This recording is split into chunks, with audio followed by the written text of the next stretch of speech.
Bon, ben, je suis Patrick Grondin, puis je suis bénévole au domaine Tachereau Parc Nature depuis à peu près environ 4 ans.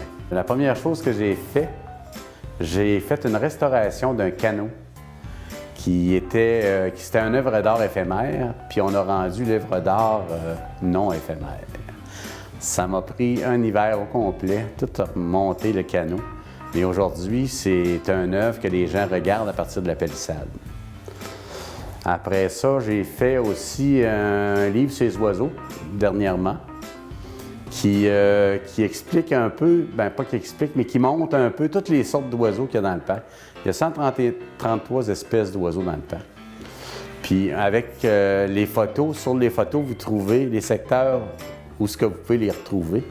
Fait que donc, vous pouvez partir avec le cahier, puis vous dites, bien, je prends le sentier du pèlerin. Bien, vous allez marcher le long du sentier, vous avez des risques de trouver telle sorte d'oiseau, telle autre sorte d'oiseau.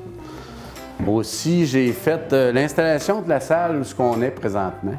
Ça, c'est une salle avec le système écologique. Parce que quand j'ai commencé à faire du bénévole, je voulais que les gens profitent du parc, mais qu'ils soient au courant de ce qu'on trouve dans le parc. C'était important pour moi. Ça fait que là, j'ai fait une salle écologique qui parle des oiseaux, qui parle de la nature, en général, de tout ce qui se trouve dans le parc, à partir des poissons, des plantes, de tous les animaux. C'est que c'est intéressant, les gens viennent ici, puis on peut les informer sur le système écologique qu'il y a dans le parc.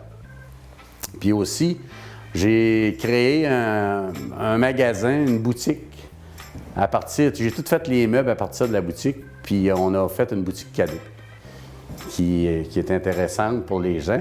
Laisser toutes sortes d'artisans qui viennent vendre leurs œuvres d'art pour le parc. Puis ça fait des profits, puis avec les profits, bien, ça nous permet de nourrir les animaux, puis de faire un petit peu plus d'entretien, puis d'améliorer le parc. Parce que c'est important, parce qu'on a autres revenus.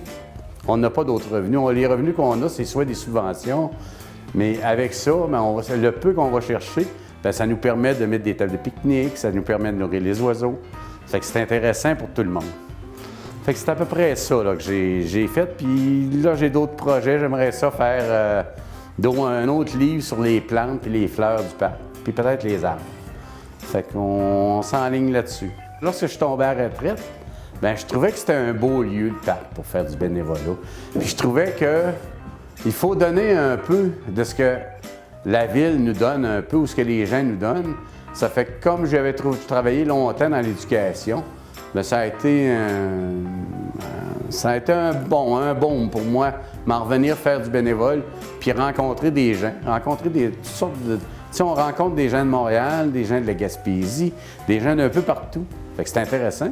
On peut jaser avec eux autres, on parle des oiseaux, bien entendu, mais on parle de toutes sortes de choses qui se passent dans le parc, puis qui sont de différentes régions. C'est intéressant. Même avec la COVID, on réussit à s'en sortir pas si mal après tout. On a une très belle équipe. On travaille, tout le monde main dans la main. De ce temps-ci, là, sont en train de réparer la passerelle, faire des réparations pour rendre la passerelle sécuritaire. Parce qu'avec les années, la passerelle a vieilli, elle fait comme nous autres aussi. Nous autres aussi, on vieillit. Fait qu'elle a des petits bobos. Fait qu'on répare les petits bobos présentement. Puis c'est une autre équipe qui fait ça. Fait qu'on a une équipe de guides, on a une équipe qui s'occupe de l'administration, on a une équipe qui s'occupe des travaux. On a quelqu'un qui tond le gazon pratiquement 2 à 3 fois par semaine pour que les sentiers restent beaux. Ça fait que c'est tout un ensemble. Puis les gens se côtoient et sont très bien ensemble, là. Fait que j'espère qu'il y en a d'autres qui vont venir rejoindre cette équipe-là parce qu'on a besoin de bénévoles. Ah, les arguments pour être bénévole, pour se sentir bien. Quand on a fait du bénévolat, on a une reconnaissance que les gens nous donnent. Puis même sans ça, c'est un plus. On reconnaît, on a une fierté à un moment donné de ça. Fait que moi, je trouve que c'est plus ça, là. C'est le côté d'être fier de faire des bonnes actions, ni plus ni moins, là. Venez nous voir au parc. On va vous accueillir avec plaisir, puis on va vous montrer des choses que vous ne connaissez pas.